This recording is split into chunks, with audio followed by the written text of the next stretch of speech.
Bismillahirrahmanirrahim. Pengajaran dan kesan daripada peristiwa Uhud. Walaupun di peringkat kedua tentera musyrikin dapat menguasai keadaan dan mengorbankan para syuhada yang ramai, tetapi mereka tidak berjaya untuk bertindak seterusnya kerana tentera Islam dapat bertahan dan mengundurkan musuh pada akhirnya. Abu Sufyan dan bala tenteranya tidak berpuas hati dengan pencapaian mereka. Oleh itu, mereka mengambil keputusan untuk menyerang Madinah sekali lagi. Tetapi mereka membatalkannya apabila mendapat berita persediaan tentera Islam untuk menyerang semula. Lalu mereka tergesa-gesa pulang ke Mekah dengan perasaan takut. Perang Uhud bukan makna orang Islam kalah. Tidak kalah. Allah Ta'ala menguji mereka sahaja. Bila mereka tak ikut arahan Nabi SAW. Nabi ini bukan imam sembahyang je. Nabi juga imam perang. Bukan pemimpin sembahyang, termasuk pemimpin perang. Mengatur strategi peperangan. Dia nama Nabi yang jumlah tenteranya, tentera Islamnya 1,000 menghadapi musuh yang lebih ramai. 3,000 berlipat kali ganda. Nabi memilih berada di tepi Bukit Uhud. Bukit Uhud ni di belakang dia curam macam kota. Ni benteng pertahanan semula jadi. Menghala ke musuh. Dan Nabi memilih sebuah bukit kecil yang dekat dengan Bukit Uhud. Dan Nabi memilih markas, kita baca dah dulu.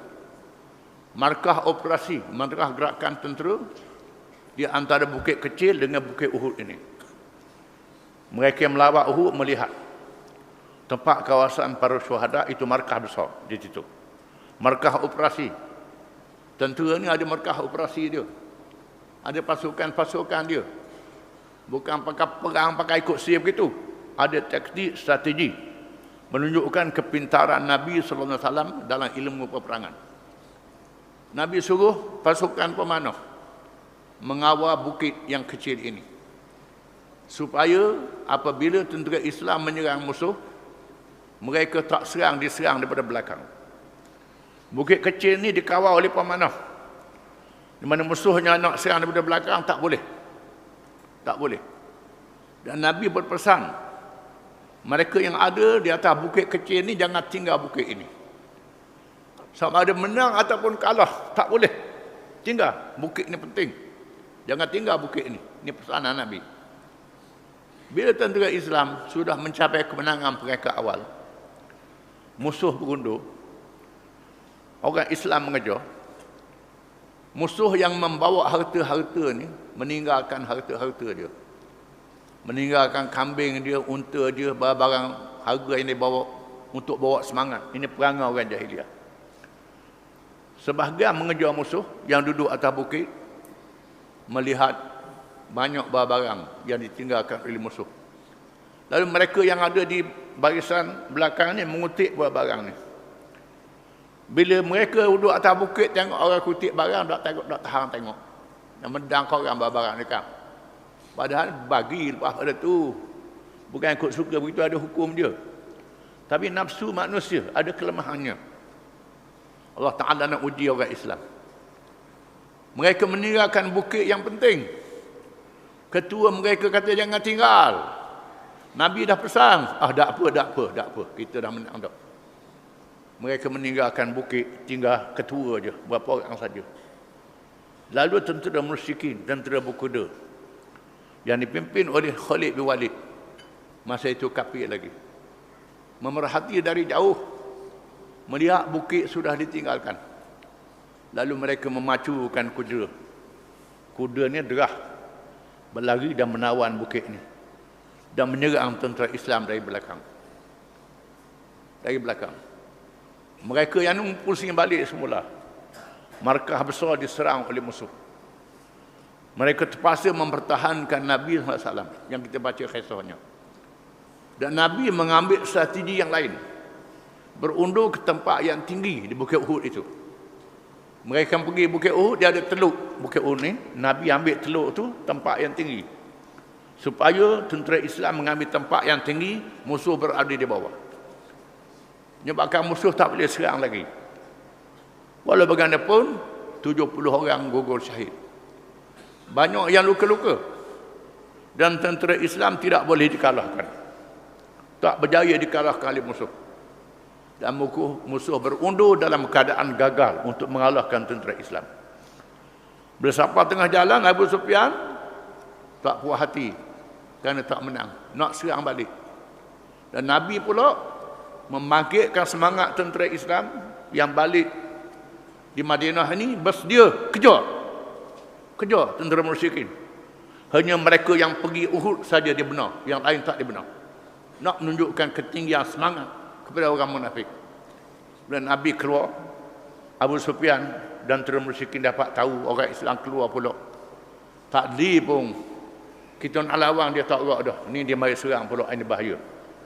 Tuhan jatuhkan sifat rasa gerun dalam hati mereka. Mereka berundur balik. Artinya tentera Islam tidak kalah, cuma ramai yang gugur. Umat Islam menerima peristiwa ini dengan perasaan sedih dan sakit. Sedih kerana 70 orang syahid, dan sakit kerana cedera, termasuk jasad Nabi SAW. Walau bagaimanapun, perkara yang berlalu adalah suatu tarbiyah, suatu pendidikan daripada kesilapan mereka sendiri.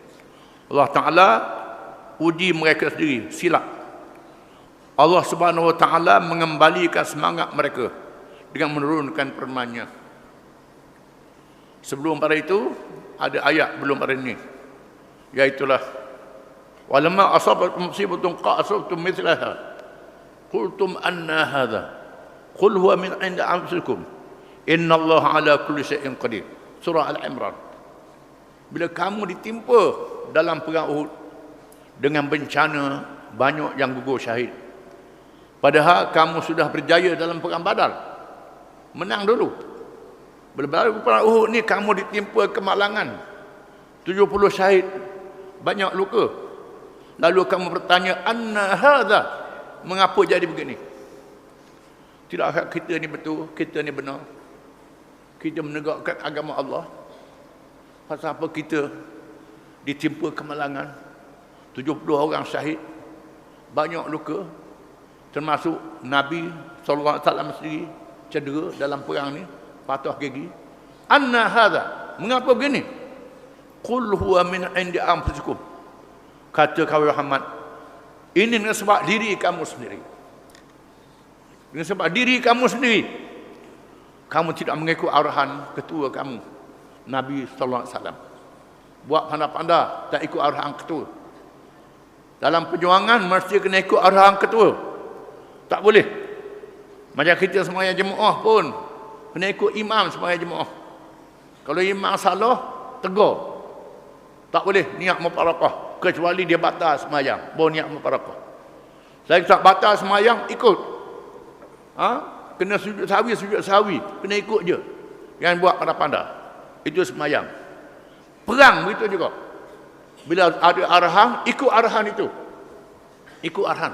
Walaupun pandangan kita lain, jangan buat arahan kita sendiri. Ini silap, salah. Ini kerana Allah Ta'ala nak ajar mereka tak ikut arahan Nabi SAW. Mereka ditimpa kemenangan. Lalu mereka sedih. Allah Ta'ala berfirman dalam surah An-Nisa, وَلَا تَهِنُوا فِي ابْتِغَاءِ الْقَوْمِ إِن تَكُونُوا تَعْلَمُونَ فَإِنَّهُمْ يَعْلَمُونَ كَمَا تَعْلَمُونَ وَتَرْجُونَ مِنَ اللَّهِ مَا لَا يَرْجُونَ. Surah An-Nisa ayat 104. Jangan kamu merasa hina bila hilang semangat memburu musuh, kerana jika kamu merasa sakit, mereka juga merasa sakit seperti kamu merasainya. Sedangkan kamu pula berharapkan kepada Allah apa yang mereka tidak harapkan. Tuhan kata, jangan kamu berasa hina bila kamu menghadapi musuh-musuh Islam yang melawan kamu ini. Sekiranya kamu sakit, musuh kamu sakit juga. Kamu berjaga, musuh kamu berjaga juga. Kamu letih melawan mereka, musuh kamu letih juga lawan kamu. Sama-sama letih. Tetapi ada kelebihan pada kamu. Wa tarjuna minallahi ma la yarjun. Dan kamu berharap daripada Allah apa yang mereka tidak harapkan. Bila kamu percaya ini perjuangan Islam, kamu percaya pada pahala. Bila kamu berjuang Islam, kamu percaya ada pahala. Mereka tidak percaya pada pahala ini. Mereka nak benda saja. Mereka nak dunia saja. Mereka nak dunia. Kalau menang boleh tu, boleh ni, boleh tu, boleh ni, bukannya pahala. Adapun kita yang menegakkan Islam ini, kita percaya adanya pahala daripada Allah. Ini lebih besar daripada pahala ini. Pahala ni kelebihan perjuangan Islam yang kita kena sedar. Dengan sebab itu bila kamu ditimpa kemalangan, kamu jangan sedih. Kerana kamu ada pahala diberi oleh Allah Ta'ala. Kalau menang, kamu jangan lalai. Jangan lalai dengan kemenangan itu. Ingat juga pada Allah Ta'ala. Dua-dua keadaan ini. Sebenarnya, peristiwa yang pahit ini menjadi obat yang mujarab. Mengobati penyakit akidah yang melemahkan ketaatan mereka kepada Allah dan Rasulnya sallallahu alaihi wasallam. Perkara ini berlaku adalah takdir Allah yang mengajar tadbir mereka. Di samping menjadi penapis yang membezakan di antara orang-orang yang benar-benar beriman dan orang-orang yang munafik berpura-pura dengan iman yang palsu, di mana Allah membongkar dan mendedahkan segala yang tersembunyi dalam hati mereka. Allah Ta'ala buat begini nak tapih kamu. Dalam kamu ni ada orang yang tak ikhlas. Orang yang ikut kamu pasal apa? Nak ke benda, nak ke dunia, bukan kerana Allah. Dan sebab itu Allah Ta'ala jadikan perkara begini. Allah Ta'ala buat perkara begini supaya mereka yang tak ikhlas tu lari daripada kamu, keluar daripada kamu. Hanya mereka yang ikhlas saja bersama dengan kamu. Ini tujuan Allah Ta'ala buat begitu. Kadang-kadang berulang kali, bertahun-tahun. Firman Allah Subhanahu Wa Ta'ala, "Ma kana Allah liyadhara al-mu'minina 'ala ma antum 'alayh hatta yamiza al-khabitha min at-tayyib. Wa ma kana Allah liyutla'akum 'ala al-ghaib. Walakinna Allah yajtabi min rusulihi man yasha'. Fa'aminu billahi wa rusulih. Wa in tu'minu wa tattaqu falakum ajrun azim." Surah Al-Imran ayat 179. Artinya Allah Ta'ala tidak sekali-kali membiarkan orang-orang yang beriman dalam keadaan yang kamu ada sekarang bercampur aduk mukmin dan munafik. Allah Ta'ala tidak membiarkan kamu selama-lamanya bercampur aduk. Hak beriman ikhlas pun ada, munafik pun ada dalam kamu. Allah Ta'ala tak biar selama-lama. Bahkan ia tetap akan menguji kamu sehingga ia memisahkan yang buruk munafik daripada yang baik beriman. Maka Allah Ta'ala buat sesuatu ujian dalam perjuangan itu. Menerima ujian-ujian seperti Uhud ini, menerima pukulan. Kalau kita berjuang Islam sungguh tak apa jadi gini. Orang yang ikhlas kerana Allah Ta'ala, ikut Allah Ta'ala ni buat kerana pun. Orang yang tak ikhlas, oh ni tak kena ni, kena lari ya, kena lari. Allah Ta'ala buat ni kerana nak uji. Dan Allah tidak sekali-kali akan memperlihatkan kepada kamu perkara-perkara yang gaib. Allah Ta'ala tak tunjuk pada kamu perkara-perkara yang gaib. Akan tetapi Allah memilih dari rasul-rasulnya sesiapa yang dikehendakinya untuk memperlihatkan kepadanya perkara-perkara yang gaib itu. Oleh itu berimanlah kamu kepada Allah dan rasul-rasulnya. Dan jika kamu beriman dan bertakwa, maka kamu akan beroleh pahala besar. Allah Ta'ala tak tunjuk pada kamu benda yang akan datang. Tapi sebagian Rasul Allah Ta'ala tunjuk pada dia akan berlaku. Antara Nabi bermimpi sebelum perang Uhud, pedang dia tembus. berlaku macam-macam. Nabi tengok. Nabi kata ini menandakan ada keluarga aku yang mati dalam perang ini. Ada sahabat aku yang mati dalam perang ini. Nabi dah diketahui Allah Ta'ala. Sahabat-sahabat tak tahu. Allah Ta'ala buat ni untuk menguji sahabat-sahabat dia.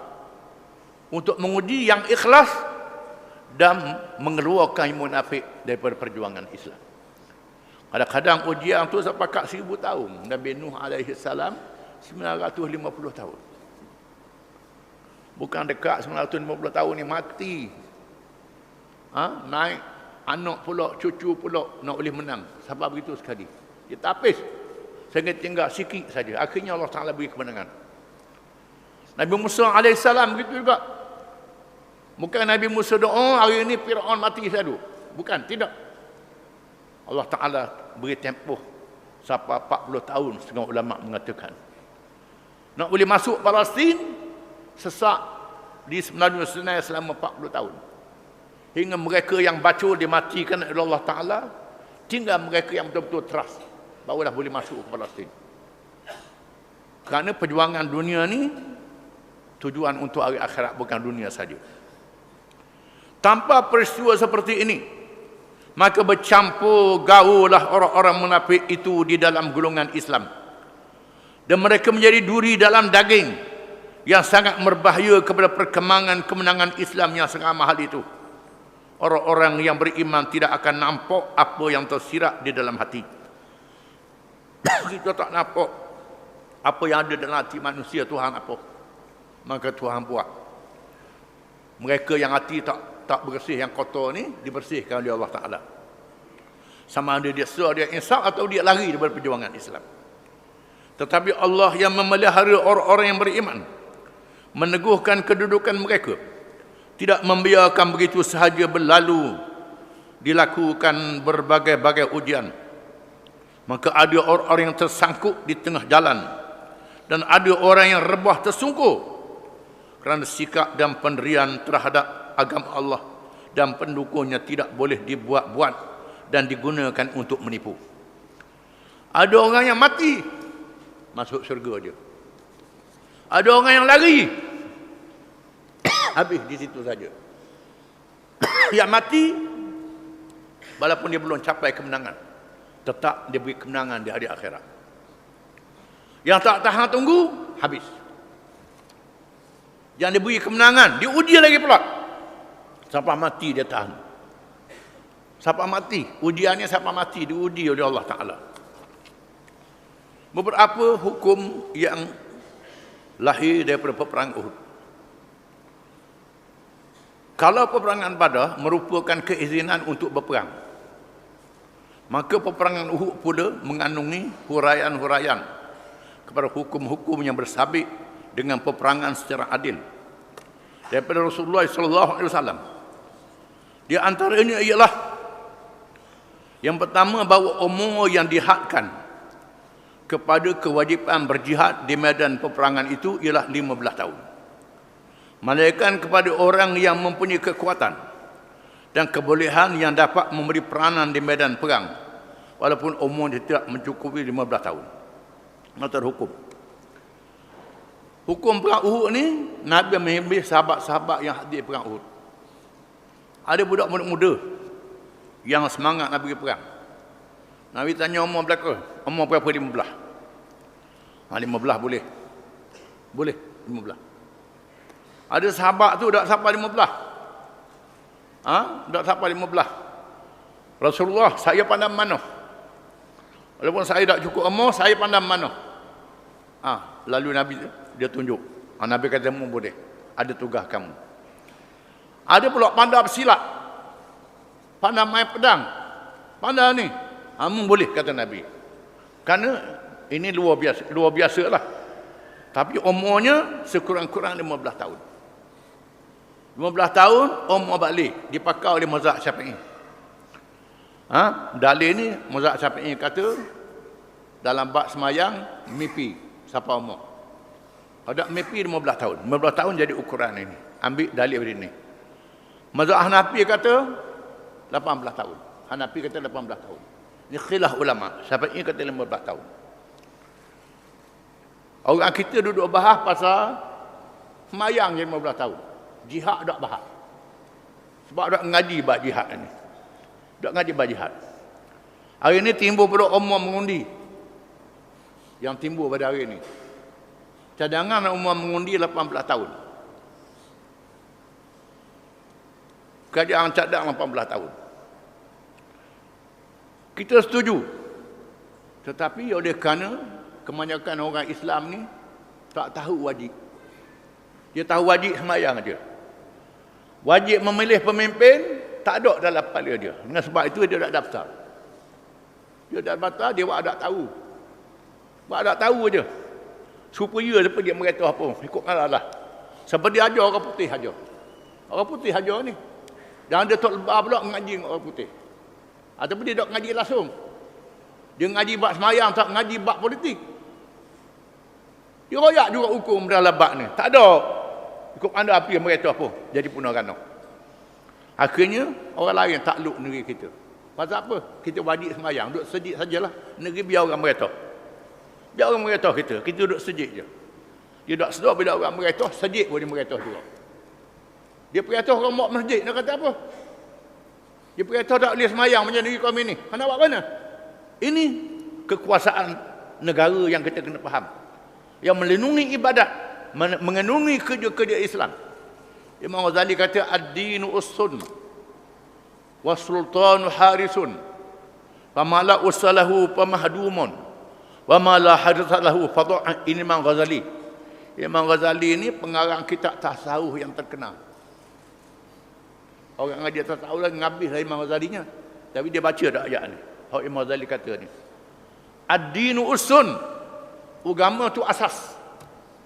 Was-sultanu harisun. Kuasa pemerintahan ialah pengawas kepada agama itu. Wa mala usalahu pamahdumun. Barang yang tak ada asas runtuh. Kalau agama tak ada runtuh. Wa mala harisalahu fadha'i. Kalau tak ada pengawas akan jadi hilang sia-sia saja. Kalau pemerintahan tak ada, Islam akan jadi sia-sia. Akan dihilangkan. Ini kata Imam Ghazali dan kitab Al-Iqtisad fil I'tiqad. Kitab karangan dia. Kena baca kitab Imam Ghazali. Kena baca habis kitab dia. Jangan mengaji bab zikir aja. Bab lain pun Imam Ghazali tulis juga kena sedar. Oleh kerana orang kita tak ambil tahu bab ini. Bila kerajaan mencadangkan umur 18 tahun boleh mengundi. Kita membantah di parlimen. Kita tak setuju. Kita letak syarat. Syaratnya mesti daftar automatik. Bukan pakai daftar, tidak. Bila cukup umur 18 tahun, dengan sendiri dia boleh mengundi. Tak mesti dia daftar. Kita minta syarat ini. Dia terima syarat ini baru kita sokong. Kalau tidak terima syarat ini, kita tak sokong. Kita bersama dengan UMNO, bersama dengan GPS, parti di Sarawak. Kita bersetuju kalau sekiranya daftar automatik diterima oleh kerajaan. Kerana nak meluluhkan undang-undang ini mesti majoriti 2/3. 2/3 daripada 222 kerusi kena ada 148 menyokong baru boleh luluh. Kalau tak boleh luluh. Kerajaan yang ada ni tak cukup 148. Memerlukan sokongan. Kita membuat tekanan supaya undi automatik. Boleh 18 tahun. Tetapi tak payah daftar. Pakai kad menalang, IC je. Cukup 18 tahun, boleh mengundi. Akhirnya kerajaan tak payah balik, usul dan dipindah balik dan dibolehkan 18 tahun dengan automatik tak payah daftar masa akan datang. Dan dia terima tekanan kita ni, alhamdulillah. Cuma kena ingat, ini perkara yang mesti, yang wajib. Yang kita jangan kita berasa ni benda-benda ni benda main-main. Sekarang ni jadi masalah kita ni orang bukan Islam mengundi, kita dok. Buat tak tahu lah hukum anda. Akhirnya orang beritahu kita. Jadilah macam-macam. Ini semua agenda barat. Agenda barat. Senang Orange. Tok Orange ini ialah seorang orientalis Belanda. Belanda ni orang putih lah. Orang Kristian. Yang ditugaskan untuk mengkaji orang Islam. Mengkaji hal orang Islam. Lalu dia masuk Islam. Dia masuk Islam, dia tukar nama Abdul Ghaffar. Mengaji di pondok di Sumatera. Pergi di Aceh, duduk di Aceh. Kahwin dengan orang Indonesia. Bertahun-tahun dia hidup dengan orang Islam. Pergi ke Mekah. Pergi balik, kemudian balik semula ke Belanda. Dia menulis buku-buku dia. Tulisan dia. Mengatakan orang Islam ni kalau dia semayang saja, dia puasa saja, dia pergi Mekah saja, sekadar nikah saja tak jadi masalah. Kalau mengajar dalam Islamnya ada politik, ada pemerintahan, ini bahaya. Mesti dihalang. Dan sebab itulah dia membenarkan kita mengajar bab agama, hal semayang, puasa, zakat. Kalau ada ulama yang mengajar bab politik, tak boleh. Dia masjid tak boleh politik. Ini semua fikiran penjajah belaka ni. Penjajah. Untuk menjauhkan orang Islam daripada kepahaman politik. Supaya siapa mereka, siapa supaya saja. Ini jadi rosak. Kita kena sedar. Dalam Quran, banyak ayat-ayat yang tak boleh dilaksanakan. Melainkan kena ada pemerintah yang berkuasa. Boleh melaksanakan perintah Allah Ta'ala ni. Tuhan kata, inna anzalna ilaikal kitaba bil haqq litahkuma bainan nas bima arakallah wa la takun lil khainina khasimah. Sesungguhnya kami turunkan kepada wahai Muhammad sallallahu alaihi wasallam akan kitab Quran ni supaya engkau hukum manusia, engkau perintah manusia dengan apa yang ditunjuk oleh Allah. Jangan kamu menjadi pembela pada orang khianat. Tuhan kata ke Nabi. Tuhan suruh Nabi tegakkan hukum Allah di atas muka bumi. Bukan jadi imam sembahyang saja. Firman Allah Ta'ala, ya ayyuhalladzina amanu athi'u Allah wa athi'ur rasul wa ulil amri minkum fa in tanaza'tum fi syai'in farduhu ila Allah war rasul in kuntum tu'minuna billahi wal yawmil akhir dzalika khairun wa ahsanu ta'wila.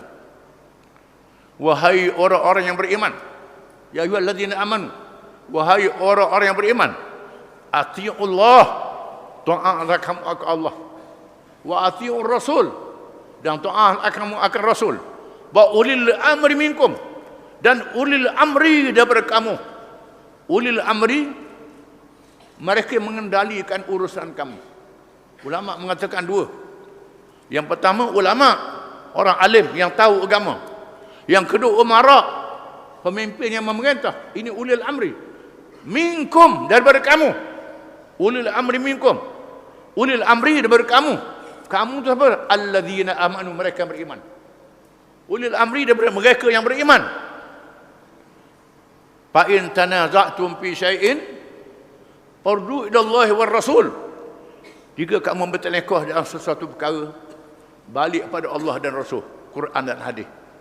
In kuntum tu'minuna billahi wal yaumil akhir, kalau kamu sungguh-sungguh beriman pada Allah dan hari akhirat. Kalau kamu sungguh-sungguh beriman pada Allah dan hari akhirat, kamu laksanakan perkara ini. Kecuali kamu tak beriman pada Allah dan hari akhirat, ikut padamu lah. Firman Allah Ta'ala kepada Bani Israel, wa ja'ala minhum a'immatan yahduna bi amrina lamma sabaru wa kanu bi ayatina yuqinun. Inna rabbaka yafsilu bainahum yawmal qiyamati fima kuntum fihi takhtalifun. Dan kami jadikan di kalangan Bani Israel itu a'immah, pemimpin-pemimpin. Yahduna bi amrina, yang mengambil petunjuk dengan perintah kami. Tuhan jadikan kalangan Bani Israel pemimpin-pemimpin yang mengambil petunjuk dengan perintah Allah. Dan mereka sabar menghadapi ujian, yakin pada ayat Allah Ta'ala. Allah Ta'ala hukum mereka pada hari kiamat. Itulah juga orang Islam yang bukan Bani Israel. Bani Israel ni pengikut Nabi Musa. Kita mengikut Nabi Muhammad.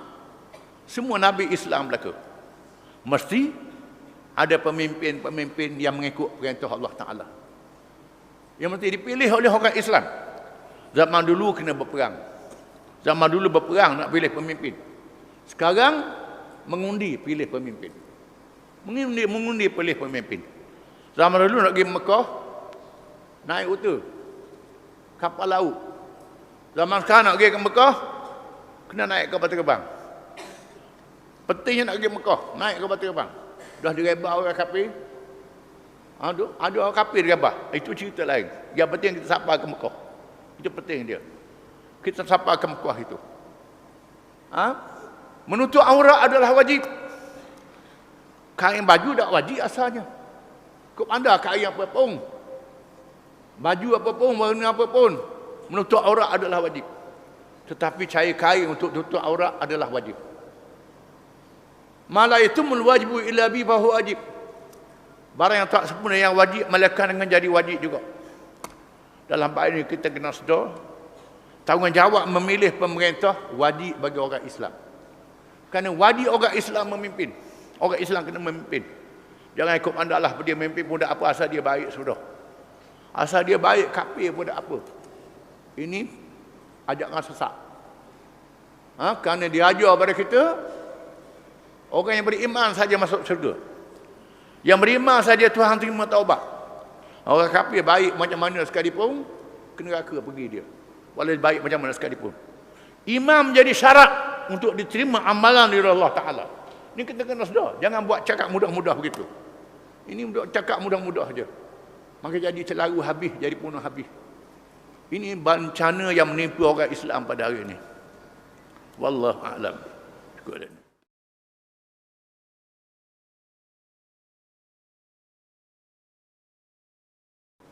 Bismillahirrahmanirrahim. Beberapa hukum yang lahir daripada peperangan Uhud. Kalau peperangan Badar merupakan keizinan untuk berperang, maka peperangan Uhud pula mengandungi huraian-huraian kepada hukum-hukum yang bersabit dengan peperangan secara adil daripada Rasulullah sallallahu alaihi wasallam. Perang Badar orang Islam mencapai kemenangan. Perang Badar adalah hukum diizinkan berperang menghadapi musuh-musuh yang menceroboh, yang menyerang kita. Perang Uhud di dalamnya ada hukum-hukum yang berkait dengan peperangan dan perkara-perkara yang lain yang dijelaskan oleh Rasulullah sallallahu alaihi wasallam. Yang pertama, bahawa umur yang dihadkan kepada kewajipan berjihad di medan peperangan itu ialah 15 tahun.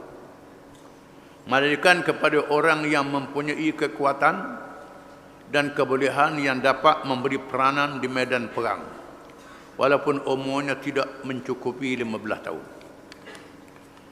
Perang Uhud menunjukkan bahawa kewajipan jihad bila seorang sudah baligh. Baligh dalam mazhab Syafi'i dan mazhab Hambali 15 tahun. Adapun baligh dalam mazhab Maliki dan mazhab Hanafi 18 tahun. Itu khilaf pada ulama. Khilaf pada ulama. Untuk mengambil ihtiyat, mengambil basi, maka banyak ulama meletakkan 18 tahun. Khususnya dalam masalah dijatuhkan hukuman hudud yang berkait hukuman hudud, kes jenayah, maka banyak ulama mengambil 18 tahun, tak ambil 15 tahun. Tetapi dalam masalah suruh semayang 15 tahun. Suruh semayang 15 tahun, nak jatuh hukuman 18 tahun. Kerana tudra'ul hudud bisyubhat. Hukum hudud hendaklah ditolak dengan berlakunya syubhat. Takut ada kekurangan, maka dia ambil 18 tahun. Dalam masalah semayang, takut sudah balik, lebih baik awal-awal kita suruh dia semayang, maka 15 tahun. Itu khilafan dalam ulama. Berdalilkan Nabi mengizin sahabat-sahabat yang umur 15 tahun untuk pergi perang Uhud. Kecuali orang yang tak cukup umur 15 tahun tapi ada kepandaian dalam peperangan, mempertahankan diri dan menggunakan senjata. Yang kedua, Rasulullah sallallahu alaihi wasallam mengizinkan kepada muslimat keluar berjihad untuk membantu menyediakan makanan, makan minum dan urusan rawatan. Kadang-kadang mereka terlibat juga dengan pertempuran secara tidak langsung apabila keadaan memerlukan. Hukum yang kedua ialah muslimat juga terlibat di dalam jihad. Kerana perang Uhud ini melibatkan muslimat. Pada awalnya mereka terlibat di dalam menyediakan makanan dan menyediakan rawatan mereka yang cedera di medan perang, menjadi jururawat. Bila berlaku keadaan darurat, mereka bertempur dengan senjata. Ini perang Uhud, menunjukkan mereka terlibat dengan peperangan. Ulama membincangkan hukum fiqh. Dalam kitab fiqh, jihad ada dua.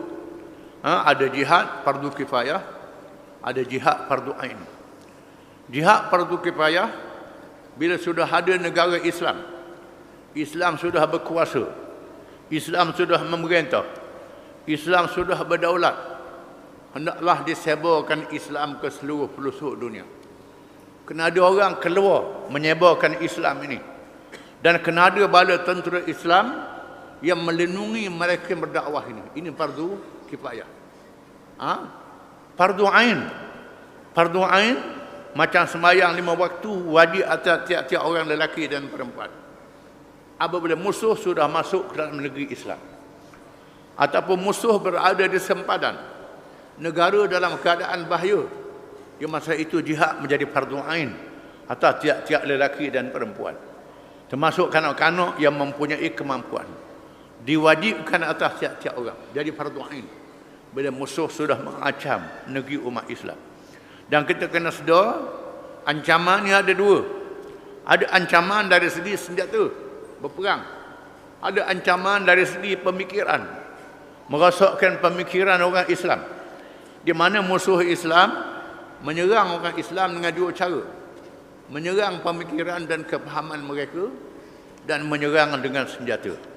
Hari ini kita menghadapi diserang dengan pemikiran, dengan media, alat-alat sebaran am, masuk tiap-tiap rumah, menyerang pemikiran orang Islam, merosakkan akhlak, merosakkan akidah, merosakkan agama mereka. Maka jihad menjadi fardu ain atas tiap-tiap orang untuk mempertahankan Islam ini. Fardu ain dengan makna tak perlu izin ibu bapa, tak perlu izin suami pada muslimat, tak perlu izin kepada orang yang berhutang. Bila sudah jadi fardu ain, jadi fardu ain, jadi begitu. Kita kena faham. Kalau fardu kifayah lain cerita. Cumanya kalangan kita ni fardu kifayah semayang-mayak je. Hak tu je betul kifayah. Ngaji hak tu je. Fardu kifayah ni mayak-mayak. Lepas tu orang mari perintah negeri kita buat macam mana ni, kita ikut kata dia lah, supaya je aku dah mati sudah boleh makan. Ini bodoh. Orang Islam yang bodoh, yang bebal. Dia mesti mempertahankan agama dia, mempertahankan perangai dia, mempertahankan jati diri orang Islam. Ini tanggungjawab yang kita kena sedar. Yang ketiga, diharuskan kepada orang-orang yang berjihad secara beramai-ramai melalui tanah milik perseorangan, kerana perlu, sebab Rasulullah SAW telah mengambil langkah ini dalam peperangan Uhud. Dalam peperangan kita boleh lalu di tanah siapa saja, taklah milik perseorangan.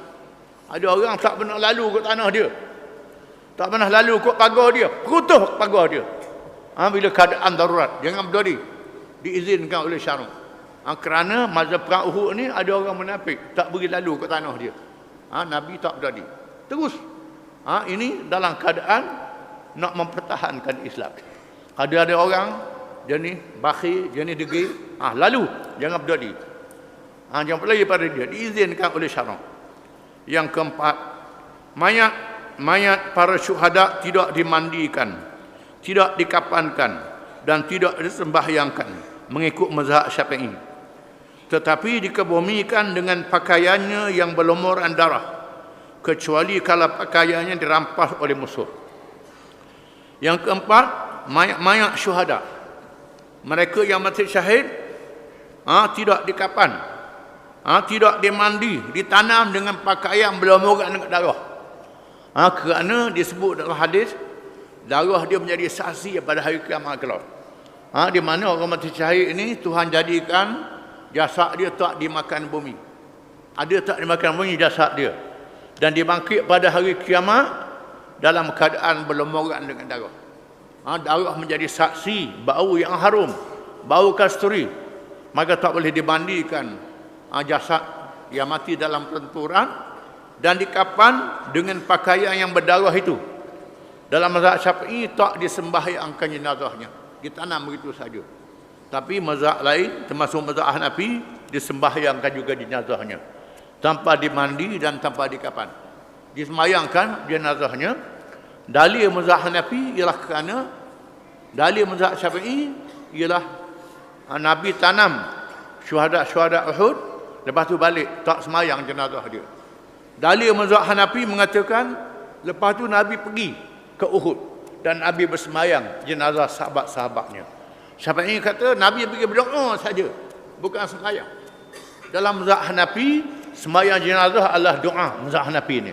Dengan sebab itu mazhab Hanafi semayang jenazah tak perlu ada wudu.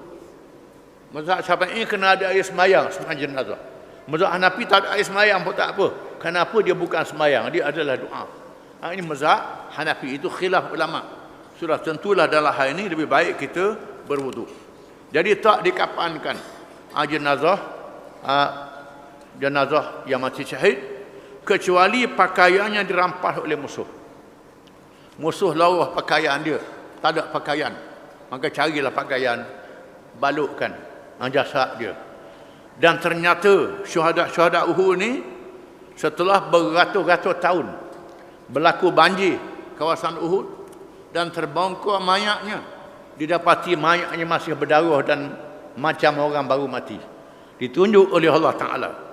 Yang kelima, lebih afdal para syuhada dikebumikan di tempat pertarungan yang menjemput mereka sebagai para syuhada, supaya orang yang menziarahi mereka mendapat dua pengajaran, pengajaran syahid dan pengajaran jihad.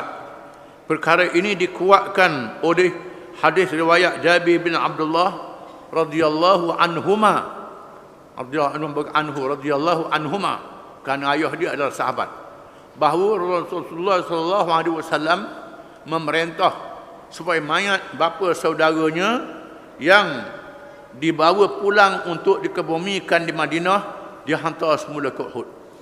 Kerana Jabir Abdullah kata pak saudara dia yang mati dalam perang Uhud, pak saudara dia mati perang Uhud, di mana dia buat balik tanah dari Madinah. Nabi suruh ambil mayat tanam di Uhud sama dengan orang lain.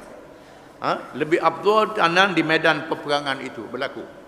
Macam Abu Ayyub Al-Ansari radhiyallahu an yang berperang di Istanbul, Turki, di mana Nabi pernah bersabda, la tuftahannal Konstantiniyah falana amal amiru huwal amir walam anal jais zalikal jais. Orang Islam akan menawan kota Konstantinopel, Istanbul hari ini. Nabi sebut dalam hadis perkara yang akan datang. Orang Islam akan tawan kota Istanbul, Konstantiniyah, ditawan oleh Islam. Sebaik-baik raja yang memimpin menawannya, dan sebaik-baik bala tentera yang terlibat di dalam menawan Konstantinopel.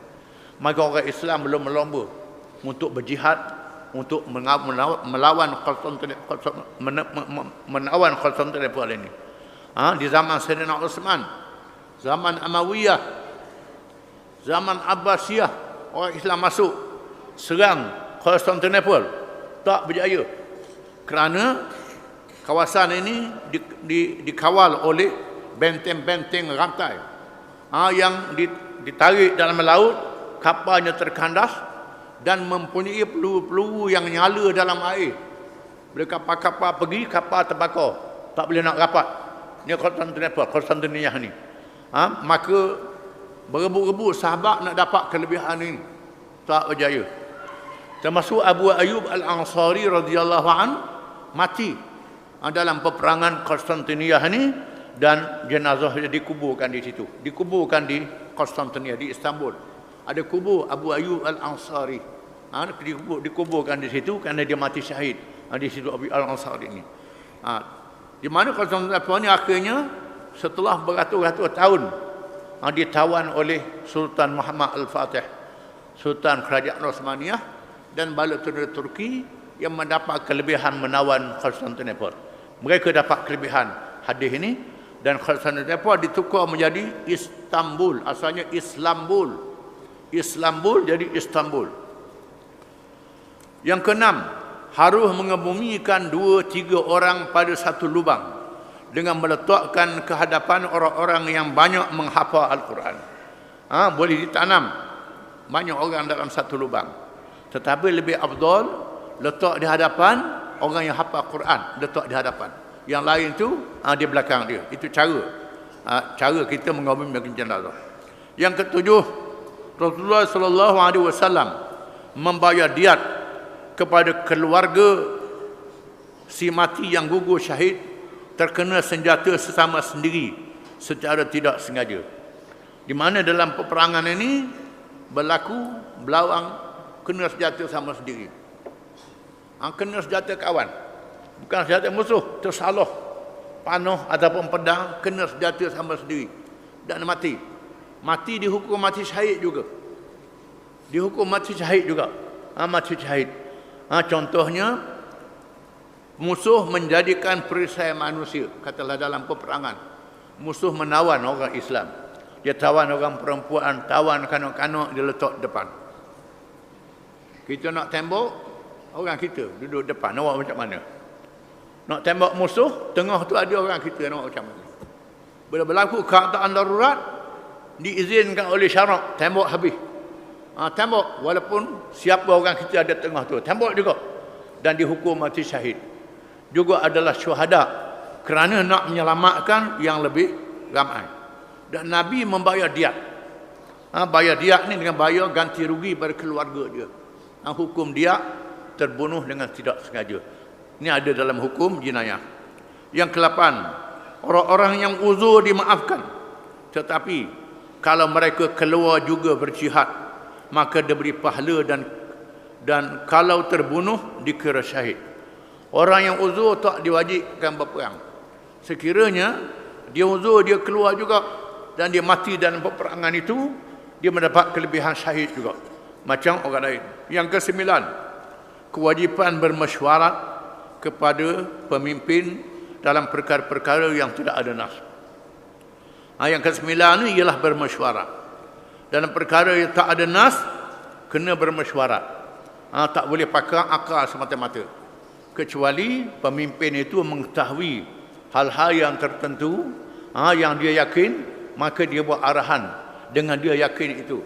Sekiranya dia tak yakin, dia hendaklah bermesyuarat. Di mana dalam peperangan Uhud ini, Nabi bermesyuarat dengan sahabat-sahabat dia. Bila mendapat berita musuh nak serang Madinah, Nabi bermesyuarat. Dalam mesyuarat itu ada 2 cadangan.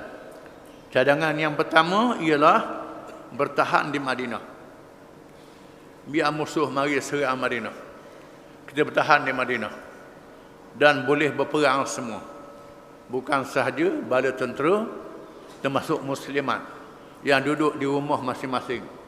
Boleh menyerang musuh melalui jendela-jendela rumah. Rumah jadi benteng pertahanan. Ini pandangan yang pertama, dan Nabi menyokong pandangan ini. Nabi sokong macam ini. Dan Abdullah bin Ubay, pemimpin munafik, sokong pandangan ini. Sebab dia sokong, dia nak lari, nak nusuk di rumah dia. Niat dia tak boleh. Nabi sokong pandangan ini, dan dia sokong.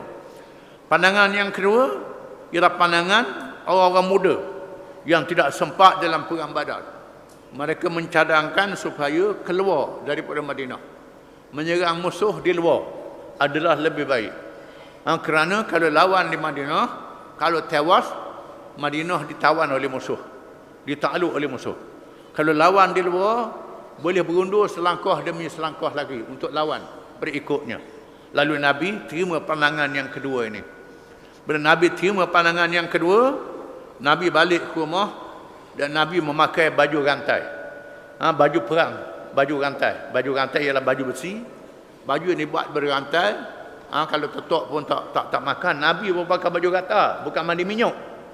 Pakai baju rantai. Pakai baju rantai. Ada ikhtiar.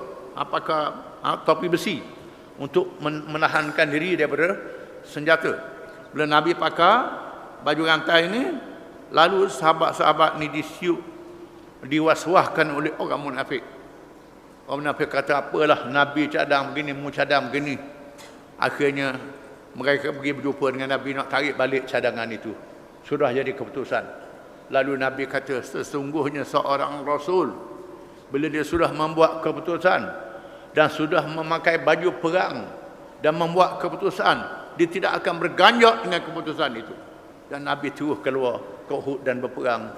Dan berlaku kemalangan dalam perang Uhud. Kemalangan cerita lain. Cerita lain. Tetapi mesyuarat mesti dilakukan. Kalau berlaku, lepas itu jangan persoal ini dengan kehendak Allah Ta'ala. Yang penting ialah mesyuarat itu.